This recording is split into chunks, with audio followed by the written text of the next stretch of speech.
10년 전 그날의 기억이 말순의 가슴을 파고든다. 병원 복도에 울려 퍼지던 발걸음 소리, 하얀 벽면을 타고 흐르던 형광등 불빛, 그리고 아들 민석이 던진 그 한마디가 아직도 귓가에 맴돌고 있었습니다. 엄마, 제가 간을 줄게요. 말순은 그 순간을 떠올리며 주먹을 꽉 쥐었습니다. 며느리 서진이 간경화로 생사를 오가던 그때 아들은 자신의 간 일부를 떼어주겠다고 했었죠. 말순은 온몸으로 반대했습니다. 안 돼. 그 여자는 절대 너를 지켜주지 않아. 내 인생 망치지 마. 하지만 민석은 사랑이라는 이름으로 모든 것을 걸었습니다. 수술실 앞에서 말순은 무릎이 꺾였습니다. 아들이 생명을 나누어주는 그 순간 가슴 한편에서는 불길한 예감이 스며들었죠. 수술은 성공적이었습니다. 서진은 기적처럼 회복되었고 민석 역시 건강을 되찾았습니다. 말순은 그제야 안도의 한숨을 내쉬었죠. 하지만 그 안도감은 며칠을 버티지 못했습니다. 서진이 회복하자마자 내민 것은 감사의 인사가 아니라 이혼 서류였습니다.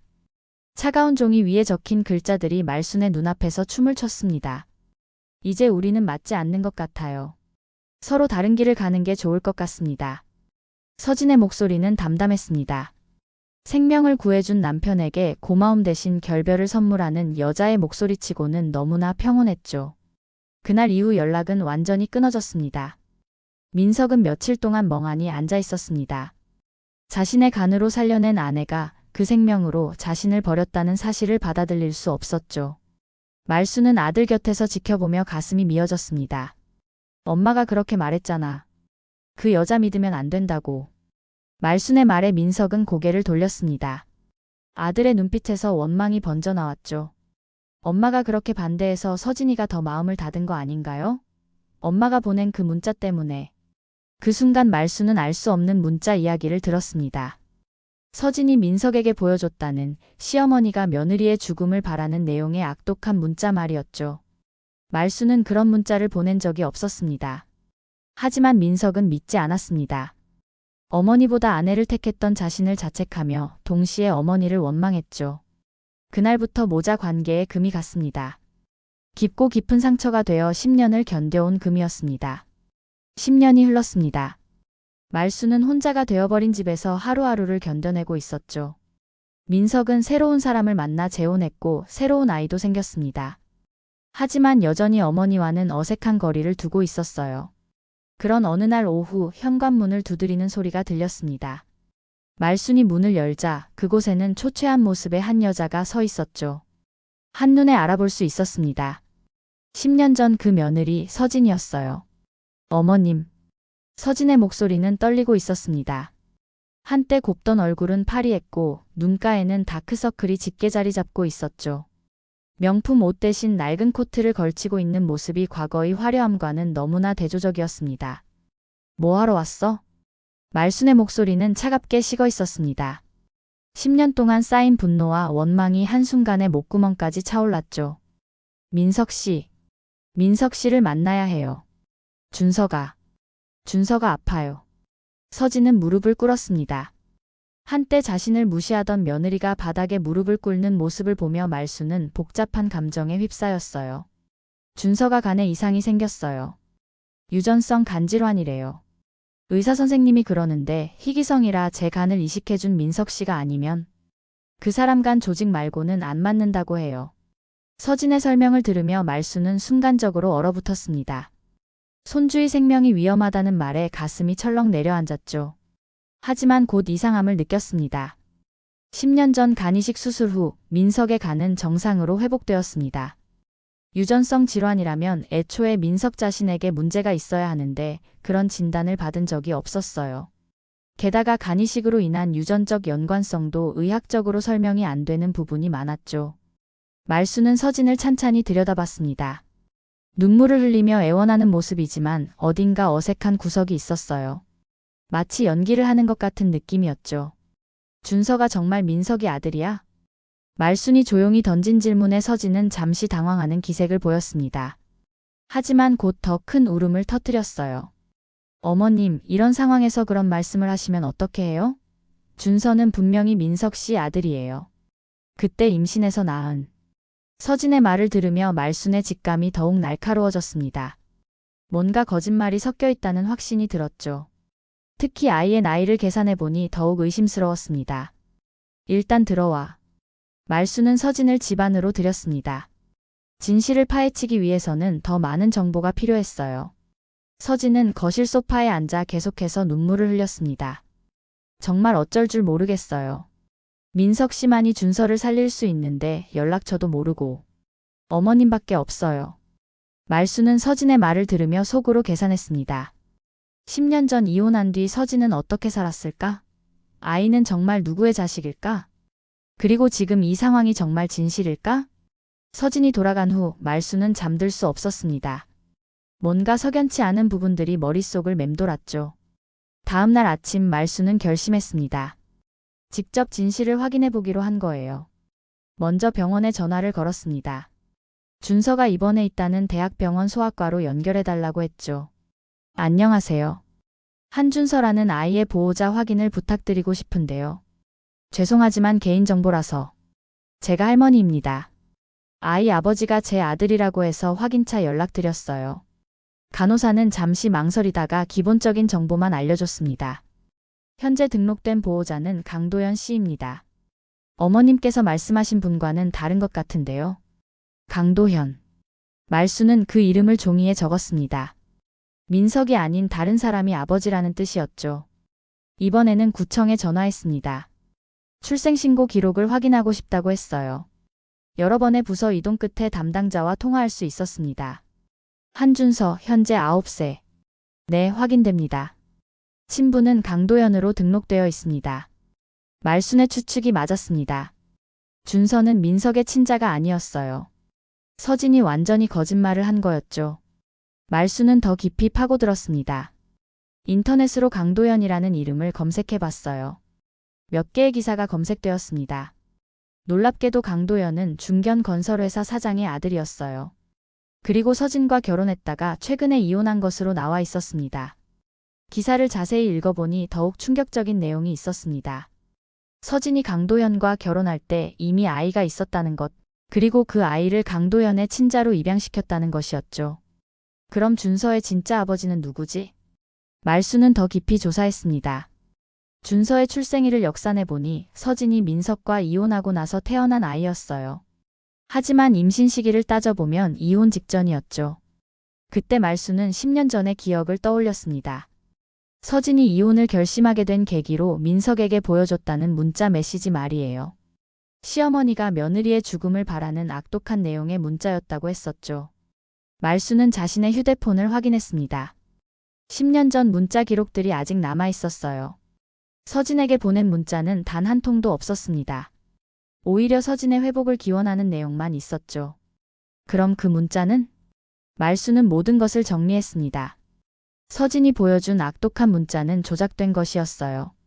시어머니를 악역으로 만들어서 이혼의 명분을 만든 거였죠. 그리고 준서는 민석의 친자가 아닌 서진이 다른 남자와 만든 아이였습니다. 모든 퍼즐이 맞춰졌습니다. 서진은 10년 전에도 지금도 거짓말로 민석을 이용하려 하고 있었어요. 간이식으로 생명을 구해준 은혜를 악용해서 재벌가로 시집가려 했고 그것이 실패하자 이번에는 아이를 핑계로 다시 접근한 거였죠. 말수는 모든 증거를 정리해서 파일로 만들었습니다. 병원 기록, 출생신고 기록, 언론 기사, 그리고 자신의 휴대폰 문자 기록까지. 서진의 거짓말을 증명할 수 있는 모든 것들이었어요. 증거를 모은 말수는 민석을 조용히 불러냈습니다. 10년 만에 제대로 된 대화를 나누기 위해서였어요. 민석은 어머니의 부름에 어색해하면서도 응했습니다. 무슨 일이세요, 엄마? 앉아라. 할 얘기가 있다.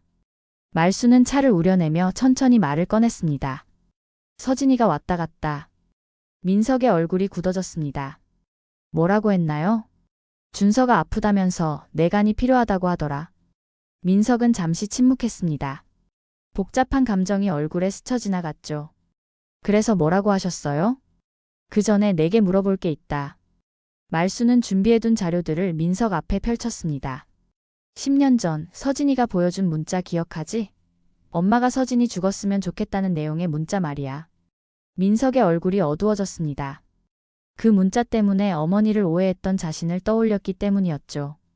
기억해요. 그때 그 문자 보고 정말 엄마를 원망했었어요. 그런데 말이다. 말수는 자신의 휴대폰을 민석에게 건넸습니다.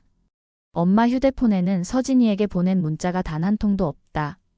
있는 건 서진이 빨리 낫기를 바란다는 내용뿐이야. 민석은 휴대폰을 들여다봤습니다. 10년 전 문자 기록들이 고스란히 남아 있었어요. 서진에게 보낸 것이라고는 빨리 회복하시길 바랍니다. 몸조리 잘하세요 같은 내용뿐이었죠. 그럼 서진이가 보여준 그 문자는 조작한 거다. 내 휴대폰으로 가짜 문자를 만들어서 보여준 거야.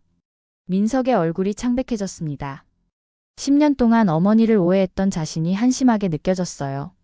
그리고 이것도 봐. 말수는 병원 기록과 출생신고 기록을 보여줬습니다. 준서 친아버지는 강도연이라는 사람이야. 네가 아니야. 뭐라고요? 민석은 서류를 자세히 들여다봤습니다. 명확하게 강도연으로 등록되어 있었어요. 서진이는 너와 이혼한 후에 강도연이라는 재벌 2세와 결혼했다. 그리고 준서를 강씨 성으로 입양시켰어. 하지만 최근에 그 집안에서 쫓겨났다고 하더라. 민석은 모든 것을 이해했습니다. 서진이 자신을 속이고 있다는 것을, 10년 전에도 속였다는 것을 말이에요. 엄마, 저는 그동안 너도 속은 거다. 엄마도 그때는 증명할 방법이 없었어. 민석의 눈에서 눈물이 흘렀습니다. 10년 동안 어머니를 오해하며 살았던 자신이 미워졌어요. 엄마, 죄송해요. 정말 죄송해요. 이제 알았으니 됐다. 그런데 어떻게 할 거냐? 민석은 고개를 들었습니다. 눈빛이 달라져 있었어요. 서진이를 만나야겠어요. 제대로 얘기해야죠. 말수는 고개를 끄덕였습니다. 아들이 진실을 마주할 준비가 되었다는 것을 알 수 있었어요. 민석은 서진과 만날 약속을 잡았습니다. 10년 만의 재회였지만 이번에는 마음가짐이 완전히 달랐어요. 진실을 알고 있는 상태에서의 만남이었죠. 병원 근처 카페에서 서진을 기다리던 민석은 복잡한 심경이었습니다. 한때 자신의 간을 나누어 줄 만큼 사랑했던 여자, 하지만 그 사랑을 배신한 여자와 다시 마주 앉게 되었어요. 서진이 들어왔습니다. 10년 전보다 훨씬 초췌해진 모습이었지만 여전히 아름다운 여자였어요. 하지만 민석의 눈에는 더 이상 그 아름다움이 매력적으로 보이지 않았습니다. 민석아. 서진이 조심스럽게 말을 꺼냈습니다. 예전처럼 친근하게 부르려 했지만 민석의 차가운 표정을 보고는 망설였어요. 민석 씨라고 해주세요. 민석의 목소리는 단호했습니다. 더 이상 가까운 사이가 아니라는 것을 분명히 했죠. 준서가 정말 아파요. 의사 선생님이 당신의 간 조직이 필요하다고. 준서는 내 아들이 아니잖아요. 민석이 차분하게 말했습니다. 서진의 얼굴이 순간 굳어졌어요. 무슨 소리야? 준서는 분명히 당신 아들이야. 강도연 씨 아들이죠. 출생신고도 그분으로 되어 있고 병원 보호자 기록도 마찬가지예요. 서진은 당황했습니다. 자신의 거짓말이 들통났다는 것을 깨달았어요. 그건 10년 전 문자 조작한 것도 알고 있어요. 엄마가 저주 문자를 보냈다면서 보여준 그 문자 말이에요. 서진의 얼굴이 창백해졌습니다. 모든 것이 밝혀진 상황에서 더 이상 변명할 거리가 없었어요. 민석아, 아니 민석 씨. 제발. 서진이 무릎을 꿇으려 했지만 민석이 막았습니다. 그만하세요. 이미 늦었어요. 하지만 준서는 정말 아파. 도와달라는 게 아니라 그냥 준서를 위해서라면 강도연 씨에게 부탁하세요. 친아버지니까요. 민석은 자리에서 일어났습니다. 더 이상 할 말이 없었어요. 나는 지금 새로운 가정이 있어요. 아내도 있고 아이도 있어요. 과거로 돌아갈 생각 없습니다. 그래도 넌 날 살려줬잖아. 한 번만 더. 서진이 절규하듯 말했지만 민석은 돌아보지 않았습니다. 그간은 당신이 받아가셨고 인생은 당신이 버리셨어요. 이제 저와는 아무 상관없는 일입니다. 민석의 목소리에는 더 이상 미련이 없었습니다. 10년 전의 사랑도 원망도 모든 것이 정리된 목소리였어요. 민석아. 서진이 울부짖었지만 민석은 카페를 나섰습니다. 뒤돌아보지 않고 곧장 어머니가 기다리는 집으로 향했어요. 그 길에서 민석은 자유로움을 느꼈습니다. 10년 동안 자신을 짓눌러왔던 죄책감과 미련이 모두 사라진 기분이었어요. 이제는 정말로 과거와 결별할 수 있을 것 같았습니다. 말수는 민석이 서진과의 만남을 정리한 것으로도 만족하지 않았습니다. 더 확실한 조치가 필요하다고 생각했어요. 서진이 다시 나타나서 아들을 흔들 가능성을 완전히 차단해야 했죠. 다음 날 말수는 준서가 입원한 병원을 직접 찾아갔습니다. 준비해온 서류 가방을 들고 병원 윤리위원회를 찾았어요. 안녕하세요. 신고할 일이 있어서 왔습니다. 윤리위원회 담당자는 말순을 접견실로 안내했습니다. 말순은 차근차근 준비해온 자료를 펼쳤어요. 한서진이라는 환자 보호자가 거짓 정보로 간이식을 요구하고 있습니다. 말순은 출생신고 기록, 병원의 보호자 등록 기록, 언론 기사, 그리고 문자 조작 증거까지 모든 것을 제출했습니다. 이 여자는 10년 전에도 같은 수법을 썼어요. 시어머니가 보낸 것처럼 문자를 조작해서 이혼 명분을 만들었죠. 그리고 지금도 친자가 아닌 아이를 데리고 와서 간이식을 요구하고 있습니다. 담당자는 서류들을 자세히 검토했습니다. 명백한 허위 정보였어요. 이 정도면 의료진에게 잘못된 정보를 제공한 것으로 볼 수 있겠네요. 즉시 해당 환자의 치료진과 상의하겠습니다. 윤리위원회의 조치는 신속했습니다. 서진이 제공한 정보가 허위라는 것이 확인되자 간이식 관련 모든 절차가 중단되었어요. 동시에 정확한 친부인 강도연과의 조직 적합성 검사가 다시 진행되었죠. 한편 말순의 제보로 시작된 조사는 더 큰 파장을 불러일으켰습니다. 서진의 과거 행적이 하나씩 드러나기 시작했어요. 강도연과의 결혼 과정에서도 여러 허위 사실이 밝혀졌습니다. 특히 서진이 민석과의 결혼을 숨기고 초혼인 것처럼 속였다는 사실, 그리고 준서의 출생 시기를 조작해서 강도연의 친자인 것처럼 꾸몄다는 것이 드러났어요. 강도연의 집안에서는 즉시 법적 조치에 나섰습니다. 사기 결혼으로 인한 손해배상 소송을 제기했고 언론에도 이 사실이 알려졌어요. 간이식 은혜를 악용한 사기 결혼 파문. 재벌가 속인 전직 며느리 충격적 과거 드러나 연일 언론에서 서진의 행적이 보도되었습니다. 실명은 공개되지 않았지만 관련자들 사이에서는 누구인지 모두 알 수 있었어요. 서진은 하루아침에 모든 것을 잃었습니다. 재벌가에서는 완전히 퇴출당했고 사회적으로도 매장되었어요. 더 이상 숨을 곳도 기댈 곳도 없었습니다. 병원에서도 서진의 출입이 제한되었습니다. 허위 정보 제공자로 분류되어 의료진과의 상담도 보호자인 강도연을 통해서만 가능해졌어요. 아이러니하게도 서진이 그토록 피하려 했던 강도연이 유일한 희망이 되어버린 셈이었죠. 강도연은 처음에는 분노했지만 준서가 자신의 친자라는 것이 확인되자 아이를 위해 나섰습니다. 다행히 친부와의 조직 적합성 검사 결과는 양호했어요. 간이식 수술이 가능하다는 진단이 나왔죠. 하지만 서진에게는 더 이상 발언권이 없었습니다. 모든 의료진 상담과 수술 동의는 강도연이 담당하게 되었어요. 서진은 그저 지켜볼 수밖에 없는 처지가 되었습니다. 말수는 이 모든 과정을 지켜보며 복잡한 감정을 느꼈습니다. 복수는 성공했지만 한편으로는 준서라는 아이가 안쓰럽기도 했어요. 하지만 이것이 정의로운 결과라고 생각했습니다. 이제 끝났다. 말수는 혼자 중얼거렸습니다. 10년 동안 쌓인 원한이 마침내 해소되었어요. 서진은 자신이 저질렀던 일들의 대가를 치르고 있었습니다. 언론의 관심이 계속되면서 서진의 다른 과거사들도 줄줄이 드러났습니다. 민석과의 결혼 이전에도 비슷한 수법으로 남자들을 이용했다는 증언들이 나왔어요. 서진은 완전히 사회적으로 매장되었습니다. 모든 소동이 정리된 후 민석은 어머니를 찾아왔습니다. 10년 만에 처음으로 마음이 편한 상태로 어머니 앞에 앉았어요. 엄마. 민석의 목소리에는 진심 어린 사과가 담겨 있었습니다.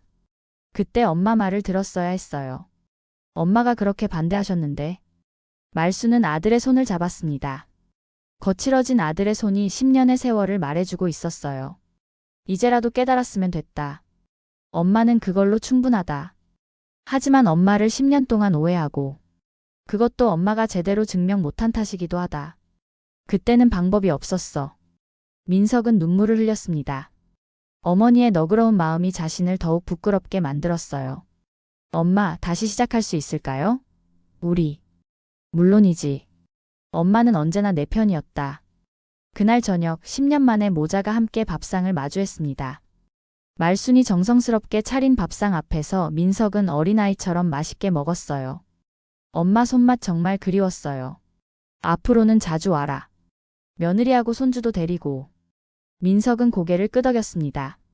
새로운 가족들에게도 어머니를 소개하고 싶었어요. 진짜 가족의 의미를 알게 되었으니까요. 엄마, 그런데 서진이는 어떻게 됐어요? 그 여자 일은 신경 쓰지 마라. 자기가 한 일의 대가를 치르고 있어. 말수는 더 이상 서진에 대해 이야기하고 싶지 않았습니다. 이미 끝난 일이었어요. 이제는 정말 안 나타나겠죠? 설령 나타나더라도 넌 흔들리지 않을 거다. 이제는 진실을 아니까. 민석은 어머니의 말에 동감했습니다. 더 이상 서진의 거짓말에 속지 않을 자신이 있었어요. 밤이 깊어가며 모자는 많은 이야기를 나누었습니다. 지난 10년 동안 하지 못했던 이야기들, 서로에 대한 그리움, 그리고 앞으로의 계획들까지요. 엄마, 이제는 정말 안 놓칠게요. 엄마를. 늦게라도 돌아왔으면 됐다. 엄마는 그걸로 족하다. 말순의 얼굴에는 오랜만에 진심 어린 미소가 떠올랐습니다. 아들을 되찾았다는 기쁨이 가슴 깊이 스며들었어요. 몇 달이 지났습니다. 준서의 간이식 수술은 성공적으로 끝났어요. 강도연이 간 일부를 기증했고 아이는 건강을 되찾았습니다. 하지만 서진의 상황은 전혀 나아지지 않았어요. 병원 복도에서 서진은 혼자 앉아 있었습니다. 수술이 끝나고 회복 중인 준서를 지켜보는 것 외에는 할 일이 없었어요. 강도연은 아이의 법적 보호자로서 모든 것을 결정했고 서진은 그저 방문객일 뿐이었습니다. 엄마. 준서가 서진을 불렀지만 예전처럼 밝은 목소리가 아니었어요. 아이도 상황을 어느 정도 이해하고 있었습니다. 준서야, 아프지? 안 아파. 그런데 엄마, 우리 이제 어디서 살아? 서진은 대답할 수 없었습니다. 갈 곳이 없었어요. 재벌가에서 쫓겨났고 사회적으로도 매장된 상태였습니다. 언론의 관심이 사그라든 후에도 관련자들 사이에서는 여전히 손가락질 받는 존재였어요. 걱정하지 마. 엄마가 알아서 할게. 하지만 서진 자신도 확신이 없었습니다. 더 이상 의존할 사람도 속일 사람도 없었어요. 며칠 후 준서는 퇴원했습니다. 강도연이 아이를 데리고 갔고 서진은 그 모습을 멀리서 지켜볼 수밖에 없었어요. 법적으로는 강도연이 친부이고 보호자였으니까요. 엄마. 준서가 서진을 향해 손을 흔들었습니다. 서진도 손을 흔들어 주었지만 가슴이 미어졌어요. 자신이 저지른 일들의 결과였지만 아이와 헤어지는 것은 견디기 힘들었습니다. 강도연은 서진을 잠시 불렀습니다. 앞으로 준서와의 면접 교섭은 법원을 통해서만 가능할 겁니다. 당신이 한 일들 때문에 신뢰할 수 없어요. 서진은 고개를 숙였습니다. 변명할 여지가 없었어요. 한편 말수는 아들 민석의 사진 옆에 작은 쪽지를 붙여놓았습니다. 간은 줄 수 있어도 용서는 줄 수 없다. 그 쪽지는 말순의 마음을 대변하고 있었습니다. 서진에 대한 마지막 심판이었어요. 서진은 병원을 나서며 뒤돌아봤습니다. 아무도 자신을 기다리지 않았어요. 10년 전 민석의 간으로 생명을 구했지만 그 생명으로 쌓아 올린 것들이 모두 무너져 버렸습니다. 거리로 나선 서진의 뒷모습은 쓸쓸했습니다. 한때 모든 것을 가졌던 여자가 이제는 혼자가 되어 어디론가 사라져가고 있었어요. 뉴스에서는 더 이상 서진에 대한 보도가 나오지 않았습니다. 사람들의 관심에서도 잊혀져 갔어요. 신상 공개하지 않음으로 처리된 이 사건의 당사자는 그렇게 역사 속으로 사라져갔습니다. 말수는 창문 너머로 석양을 바라보며 생각했습니다. 정의는 늦더라도 반드시 실현된다는 것을, 그리고 진실은 언젠가 드러날 수밖에 없다는 것을 이번 일로 다시 한번 확인했어요. 민석은 이제 새로운 가족과 함께 행복하게 살고 있었습니다. 어머니와의 관계도 완전히 회복되었고 과거의 상처도 아물어가고 있었어요. 진짜 사랑이 무엇인지, 진짜 가족이 무엇인지 깨달았습니다. 그리고 서진은 아무도 그녀가 어디로 갔는지, 어떻게 살고 있는지 알지 못했습니다. 그녀가 만든 거짓말들처럼 그녀 자신도 진실에서 멀어져 사라져버린 것이었어요.